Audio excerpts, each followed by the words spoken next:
Welcome to Coleman Report Live. I'm Bob Coleman. We're talking Main Street and the small business lenders who help it grow. Jennifer Davis, so good to see you. We're BDO of the year several years ago. You're out of Northern California, TMC Financing. So glad for you to join us. We're going to talk about 504. Lance Sexton, John Riosti, good to see you. Hey, we're looking good, my man. Good morning. Hey, you have to run, I know. So let's start with you. What's going on in Washington? Well, a lot of the same.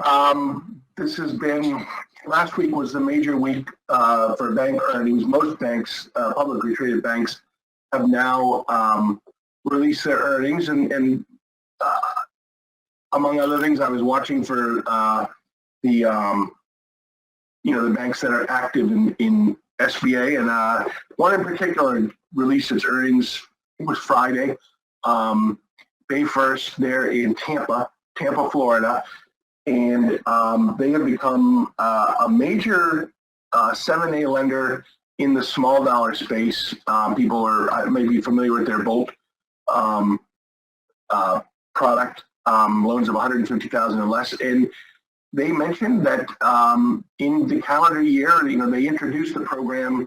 I forget when, but it was in the summer of 2022, and for the rest of that calendar year, so it wasn't even full 12 months, I believe the number was 923 loans. Wow.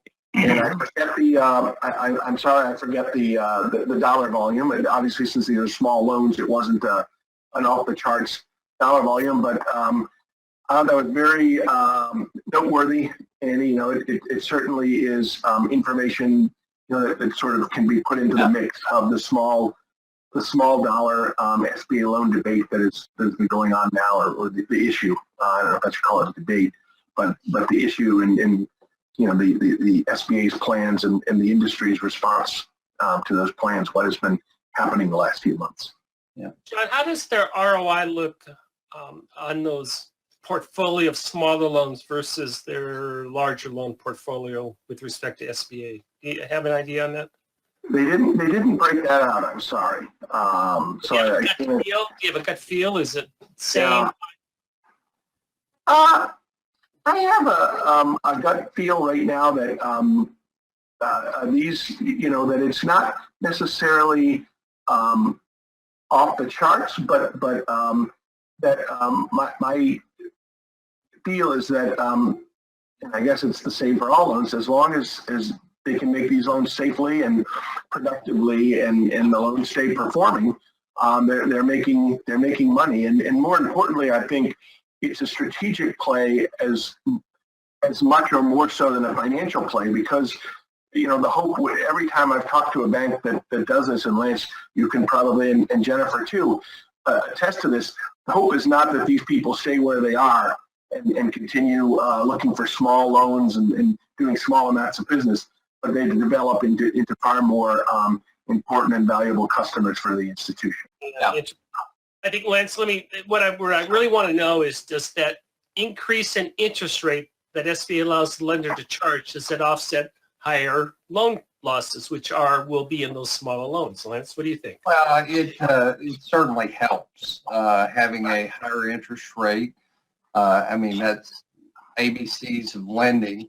Higher risk loan dictates a higher interest rate, so it certainly helps.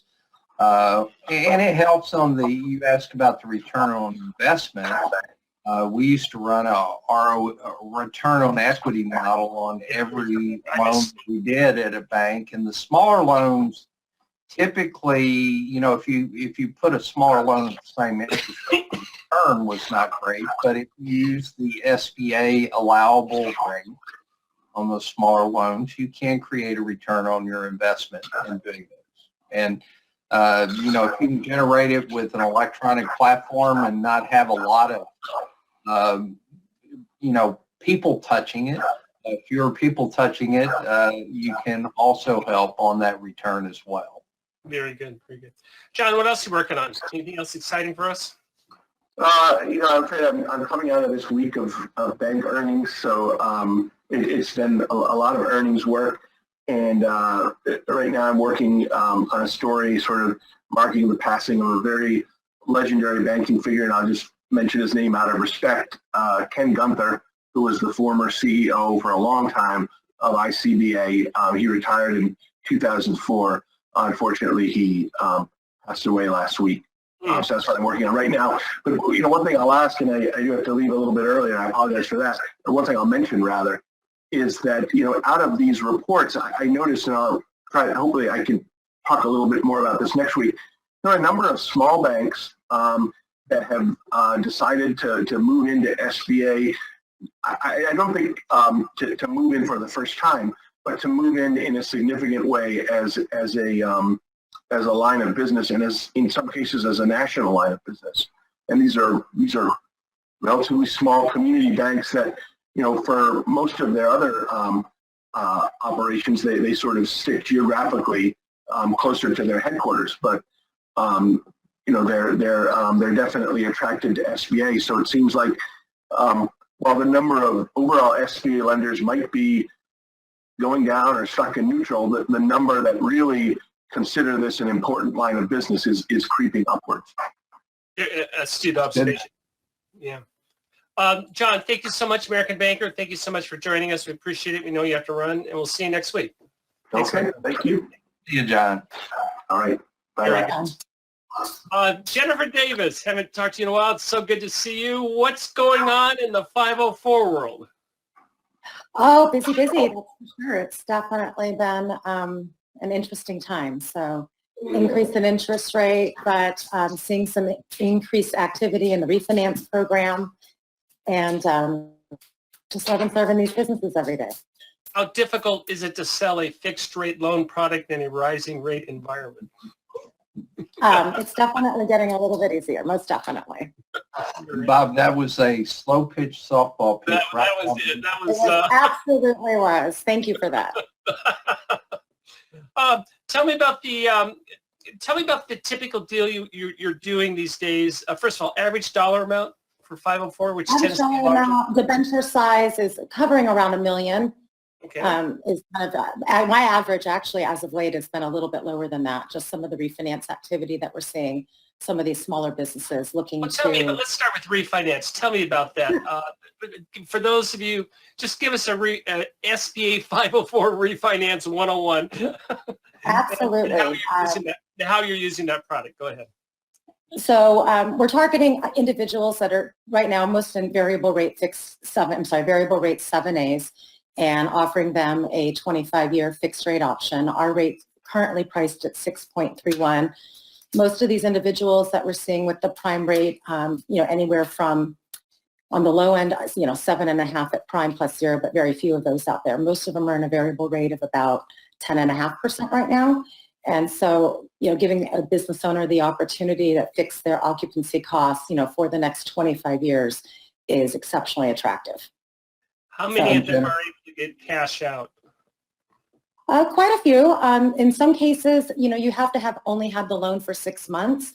And so some people who, maybe about a year ago or so closed on their 7A, there may not necessarily be enough equity for them to consider cash out. But for a number of our borrowers, they are looking at some cash out for eligible fixed assets. Are you able to refinance? Expenses. Are you able to refinance 7A loans? We are able to refinance 7A loans. There are some things to consider. We need the original 7A loan to have been 85% for the benefit of the eligible fixed asset. So we're having to make sure that we get a copy of that loan authorization, make sure that there weren't any changes to that loan authorization, make sure that there wasn't maybe a goodwill component or permanent working capital component. We just have to make sure that that 7A is eligible. What percentage of your loans are refinancing 7A? Majority of what I'm looking at in terms of refinances, they're almost all 7A. Oh, interesting. Yeah. Interesting. Right now, I think I have maybe one conventional refinance, but majority are refinancing a 7A into a fixed rate program. Very good. And what's going on with the economy? First of all, what's your footprint? I cover actually Southern California. So TMC Financing, we're licensed in the state of California, Nevada, Arizona, and most recently Oregon. And so, but the geography I serve is specifically Southern California. So Los Angeles District Office, Santa Ana District Office. Well, I'm in Southern California also. Well, let me divide it up. Is there a difference between the coastal areas and the inland areas, the Inland Empire, Riverside, San Bernardino markets? The Inland Empire has definitely been a busy market, having seen a number of clients, look to moving their operations inland, just more from an affordability perspective. So we definitely have seen a lot of activity out there. The Inland Empire is experiencing some not legislation, but some considerations around these big box, and kind of backing up to residential areas. And so there's a bit of a moratorium on some of that. And we'll see how that translates. Again, a lot of that's more the Amazon type buildings. It's hard to find an owner-user building kind of in that 50,000 square foot space in that market. Hopefully, maybe with some of these changes that are coming, there'll be some more incentives for, the developers or, kind of build some of these smaller owner-user buildings that fit in our space. How's the competition for loans in Southern California? It's a very competitive market, as you can imagine. So we recently had 2 new additions to TMC financing, and from one of our largest competitors. So we're very much welcoming them and excited to have kind of grow our footprint right in Southern California from a marketing and business development perspective. Go ahead, Lance. I see you wanting to chomping at No, the bit. I just want, Jennifer, and you mentioned it earlier, but remind everyone on the call, because I get these phone calls every day. Somebody got an SBA loan 2 or 3 years ago, and they watched their interest rate go from 6% to 10.25%. What's the current fixed rate on the debenture side, 25-year fixed rate? 6.31. 6.31, hard to beat, guys. And the only reason I ask you to repeat that again, Jennifer, is just to remind those who don't use the 504 refinance. If you've got that customer that has commercial real estate as part of the project, and it's currently, they're coming in your door saying, can you fix the rate? Can you fix the rate? Well, the 504 program certainly is a way to help them fix part of the rate and keep a good customer in your portfolio. Jennifer, I know there's some people on this call who don't know how lenders can make money. So real quickly, describe how the lender participates in this 504 debenture program.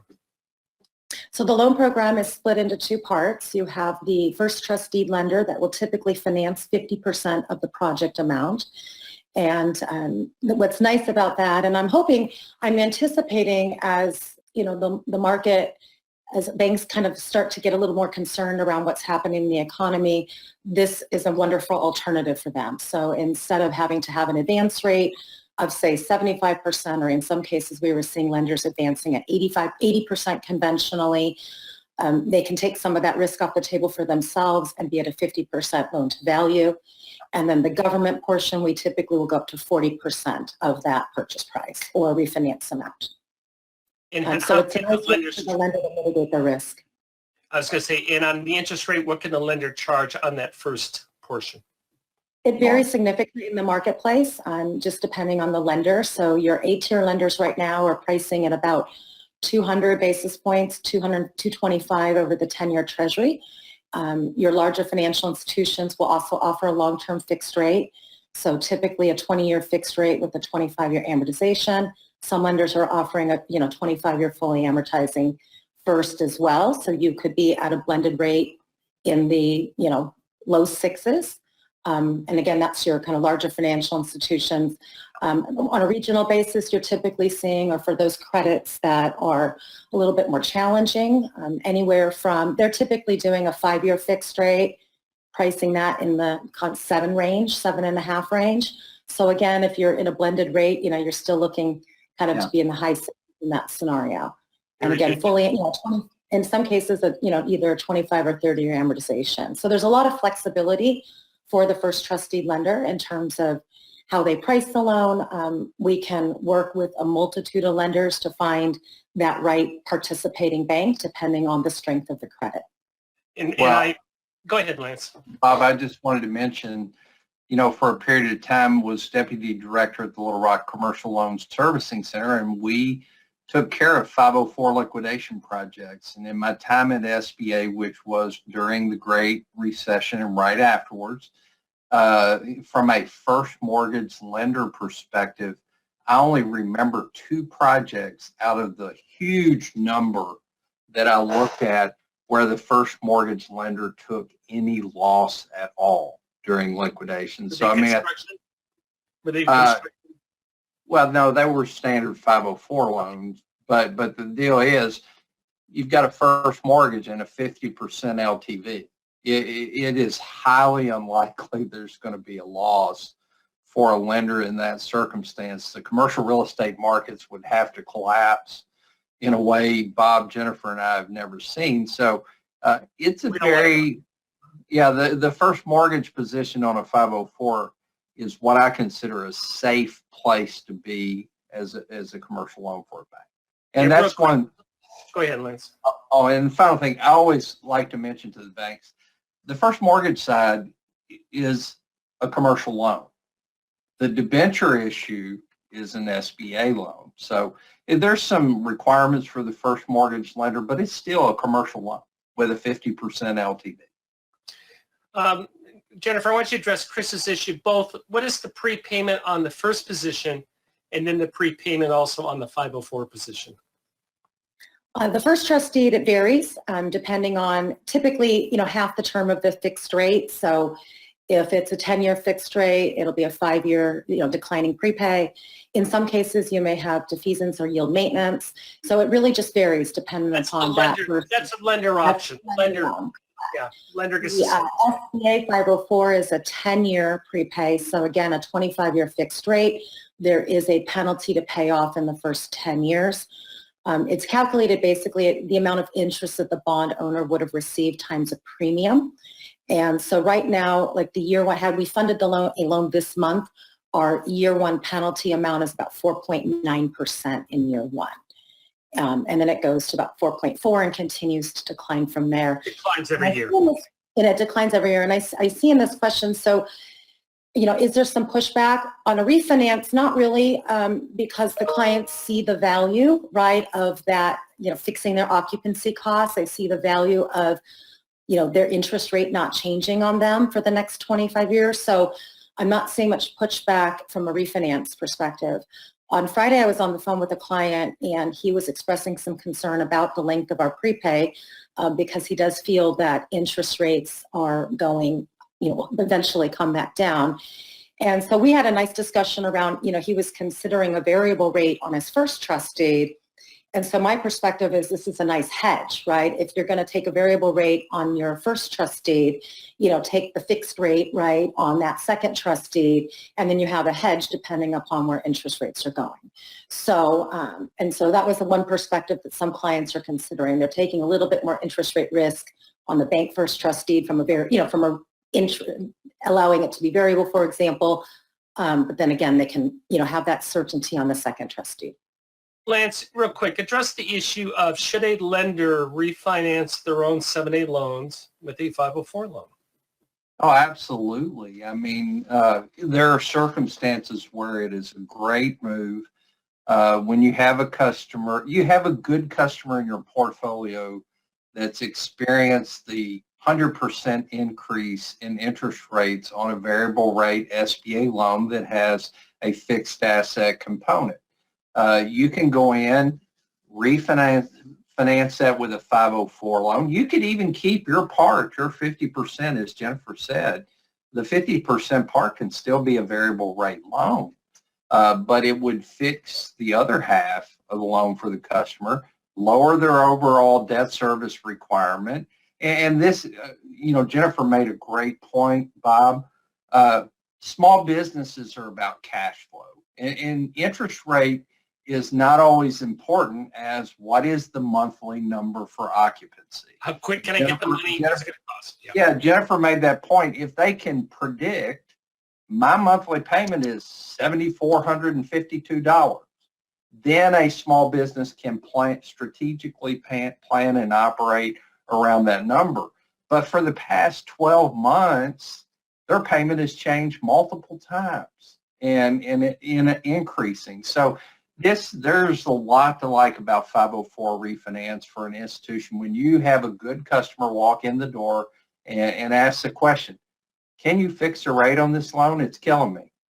And the answer is, maybe you can fix the total thing, or at least you can go with a 504 and you can do it first with a variable rate, and the second will have the debenture issue will have a 25-year fix. So yes, it's absolutely a great thing for a bank. Jennifer, thank you so much for joining us. We need to have you back on. I think we need to talk more about 504. It is a great product next for lenders, so thank you for putting that at the forefront. Thank you, both the pros and the cons. Chris, thanks for the question. Lance, thank you. And thank you, everyone, for joining us today for Coleman Report Live and for supporting America's Main Street, one entrepreneur at a time. Thank you. Thank you for joining us today for today's episode. If you like today's content, hit that subscribe button to subscribe to our channel and click that bell icon to get notified about our latest videos. Thank you again for joining us today and for supporting America's Main Street, one entrepreneur at a time. Catch you next time.